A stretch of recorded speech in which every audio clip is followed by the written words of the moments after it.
Welcome back to Supreme Study. This will be the fourth part of subject-verb agreement. So let's get started. तो आप rule देख पा रहे होंगे, यहाँ पे कुछ वर्ड्स लिखे हैं मैंने.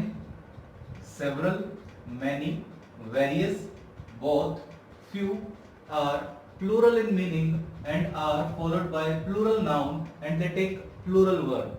ये सभी के सभी जो मैंने वर्ड्स लिखे हैं ये अपने आप में प्लूरल वर्ड्स हैं और प्लूरल ही अपने साथ ये नाउन लेते हैं और प्लूरल ही वर्ब लेते हैं.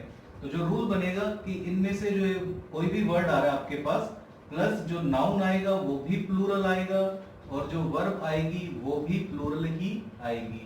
तो कुछ एग्जांपल से हम इसको समझने की कोशिश कर लेते हैं. पहला एग्जांपल आप देख पा रहे होंगे, सेवरल बॉयज वाज और were standing in the queue to get the tickets. तो सिंपल सा एग्जांपल है, सेवरल वर्ड का यूज हुआ है और जो इसके साथ नाउन यूज हुआ है वो भी प्लूरल आएगा और वर्ब भी इसके साथ प्लूरल ही आएगी. तो ये वर्ड्स कुछ आपको याद रखने हैं, बस इनके साथ आपको याद रखना है कि नाउन भी प्लूरल आएगा और जो वर्ब आएगी वो भी प्लूरल ही आएगी. नेक्स्ट एग्जांपल देखिए, मैनी ऑफ. तो मैनी का यहाँ पे यूज हुआ है. अगर मैनी वर्ड आता है तो उसके साथ भी जो नाउन आएगा वो भी प्लूरल आएगा और जो वर्ब आएगी वो भी प्लूरल ही आएगी. Many of the trees have been uprooted in the storm. Next example देखिए, बोथ. तो बोथ वर्ड का भी यूज किसके लिए होता है? दो के लिए होता है. बोथ सिस्टर्स मतलब दोनों बहनों की बात कर रहा है.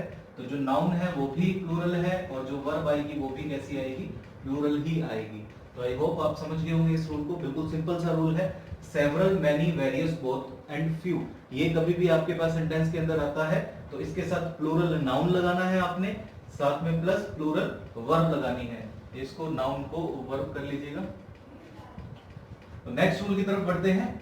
When some, a lot of, lots of, all, most, plenty of, enough are followed by countable plural noun, the verb should be plural.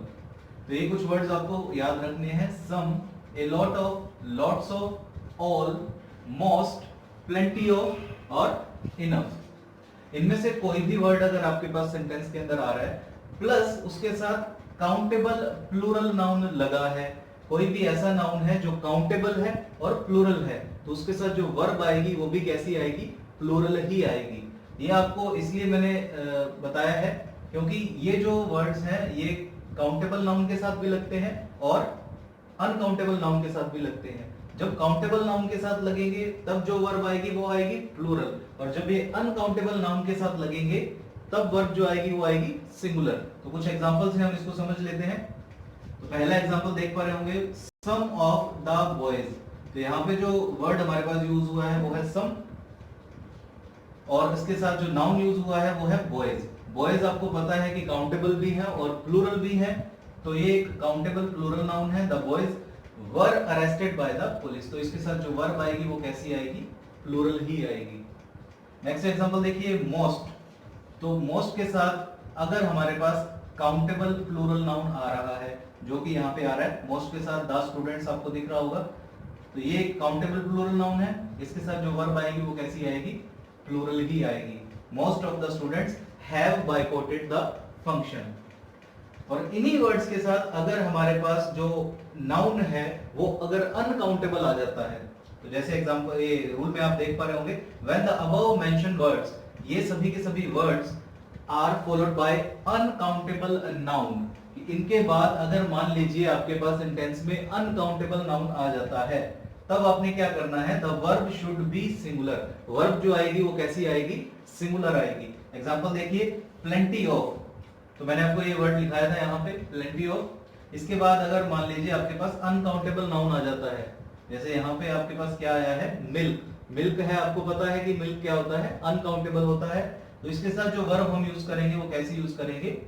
Singular verb का यूज करेंगे, ना कि प्लूरल वर्ब का.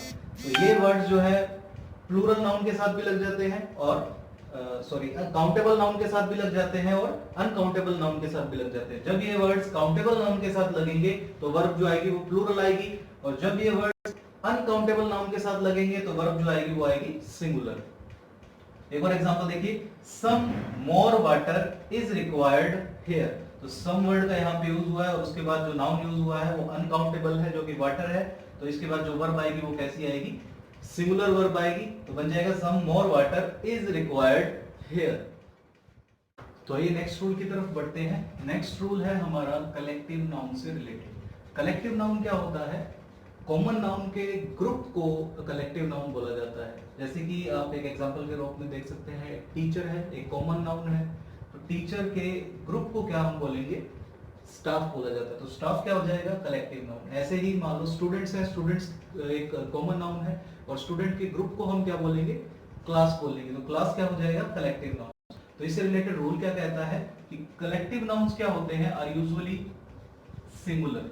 कलेक्टिव नाउन जो है यूजुअली सिंगुलर होते हैं और इसके साथ वर्ब जो लगेगी वो भी कैसी लगेगी, यूजुअली सिंगुलर ही वर्ब लगेगी। ये वर्ड आपने ध्यान रखना है, सिर्फ यूजुअली। एग्जांपल में देख लेते हैं हम, the class organises A party at the end of each semester. तो यहाँ पे जो वर्ड यूज हुआ है वो है क्लास। क्लास एक क्या है, कलेक्टिव नाउन है और कलेक्टिव नाउन कैसा होता है, यूजुअली हम उसे सिंगुलर कंसीडर करते हैं और उसके साथ जो वर्ब लगेगी वो भी कैसी लगेगी, सिंगुलर ही लगेगी। तो हमने यहाँ पे वर्ब क्या लगाई है, ऑर्गेनाइजेज। एस वाली वर्ब है मतलब सिंगुलर वर्ब है। नेक्स्ट एग्जांपल देखिए, the audience was silent as the guitarist begin to play. तो यहाँ पे जो हमारा कलेक्टिव नाउन है वो क्या है, ऑडियंस है और उसके साथ हमने वर्ब कैसी लगाई है, सिंगुलर वर्ब लगाई है, वाज वर्ब लगाई है। तो आप समझ गए होंगे कि कलेक्टिव नाउन का रूल क्या कहता है। ज्यादातर जो कलेक्टिव नाउन है वो सिंगुलर होते हैं और सिंगुलर ही उसके अपने साथ वर्ब लेते हैं। तो इसका एक एक्सेप्शन भी है। क्या एक्सेप्शन है, देखिए, if the focus is on the individual member of the noun then it might take plural verb also. ये क्या कहता है कि collective noun as a whole नहीं देखा जाए, उसके अंदर जो इंडिविजुअल है उस पे फोकस किया जाए, तब जो हमारा कलेक्टिव नाउन है might take plural verb also. तो अपने साथ वो प्लूरल वर्ब भी ले सकता है। तो आपको समझ नहीं आया होगा शायद, एग्जांपल से हम समझने की कोशिश करते हैं इसको। एग्जांपल देखिए, द मिनिस्ट्री, मिनिस्ट्री आपको पता है एक कलेक्टिव नाउन है, was unanimous in its opinion regarding the new foreign policy। इसमें हमने मिनिस्ट्री के साथ जो वर्ब यूज की है वो सिंगुलर वर्ब यूज की है। नेक्स्ट एग्जांपल में देखिए, the ministry were divided in their opinion regarding the new foreign policy। तो दोनों एग्जांपल आपको सेम दिख रहे होंगे, लेकिन यहाँ पे जो वर्ब यूज हुई है मैंने वाज की है, यहाँ पे जो वर्ब यूज की है मैंने वर की है। और इसके साथ जो वर्ड्स यूज किए हैं, पहले वाले में है यूनानिमस, दूसरे में है डिवाइडेड। तो यही फर्क है किसमें, collective noun as a whole में और कलेक्टिव नाउन एज इंडिविजुअल जब हम उसे देखते हैं। एज ए इंडिविजुअल का मतलब क्या है, जब हमारी जैसे मिनिस्ट्री जो है एक मत नहीं है, यूनानिमस नहीं है अपने ओपिनियन के अंदर, अलग अलग अपने उनके मतभेद हैं, जो उनकी ओपिनियन है उसके अंदर एक मत नहीं है वो, तब हमें क्या करना है, उसके साथ प्लूरल वर्ब का यूज करना है। अगर वो अपने डिसीजन में, अपने ओपिनियन में यूनानिमस है, उनका एक ही मत है, सभी मिलकर एक ही चीज सोचते हैं, तब उसे यूनानिमस कहा जाता है और उसके साथ जो वर्ब लगेगी वो कैसी लगेगी, सिंगुलर लगेगी। तो यही आपको ध्यान रखना है कि जब collective noun as a whole देखा जाए तो उसे सिंगुलर हम कंसीडर करेंगे, लेकिन अगर एज ए इंडिविजुअल मेंबर उसका हम देखें, उस पर फोकस करें, तो अपने साथ वो प्लूरल वर्ब भी ले सकता है। तो हमारा नेक्स्ट रूल जो है वो रिलेटिव प्रोनाउन से रिलेटेड है। कभी भी आपके सेंटेंस के अंदर अगर रिलेटिव प्रोनाउन आ जाता है, यानी कि हु, विच, हुज, हुम, दैट, इनका किसी का यूज होता है, तो verb should agree with the antecedent. Antecedent जो वर्ब है वो एंटीसीडेंट से अग्री करनी चाहिए। अगर एंटीसीडेंट हमारा प्लूरल है तो प्लूरल वर्ब आएगी, अगर एंटीसीडेंट हमारा सिंगुलर है तो सिंगुलर वर्ब आएगी। एंटीसीडेंट क्या होता है, आइए एग्जांपल के थ्रू हम समझने की कोशिश करते हैं। देखिए example, it is I who is, am और are responsible for this mistake. यहाँ पे जो हमारे पास रिलेटिव प्रोनाउन है वो क्या है, हु। तो हु हमारा यहाँ पे रिलेटिव प्रोनाउन है। एंटीसीडेंट इसका क्या हो जाएगा, इससे जस्ट पहले वाला वर्ड वो हमारा एंटीसीडेंट हो जाएगा। एंटीसीडेंट का मतलब हिंदी में होता है पूर्वगामी शब्द। रिलेटिव प्रोनाउन या किसी भी प्रोनाउन से पहले आने वाला नाउन या नाउन फ्रेज जो है वो एंटीसीडेंट होती है। तो यहाँ पे हमारे पास जो रिलेटिव प्रोनाउन है वो है हु, और उससे जस्ट पहले आने वाला जो वर्ड है हमारा सब्जेक्ट बन जाएगा, वो क्या हो जाएगा, आई। तो जो वर्ब आएगी वो आई के हिसाब से आएगी, ना कि इट के हिसाब से।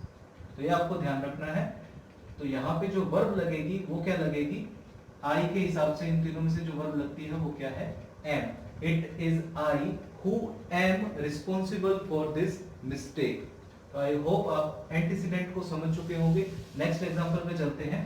वन ऑफ द इश्यूज, हमारा जो यहाँ पे सेंटेंस में जो वर्ड आया है वन ऑफ, वन ऑफ का मैंने आपको रूल बताया था कि वन ऑफ के बाद जो हमेशा नाउन लगता है वो कैसा लगता है, एक प्लूरल नाउन लगता है, और उसके बाद जो वर्ब आती है वो कैसी आती है, सिंगुलर आती है।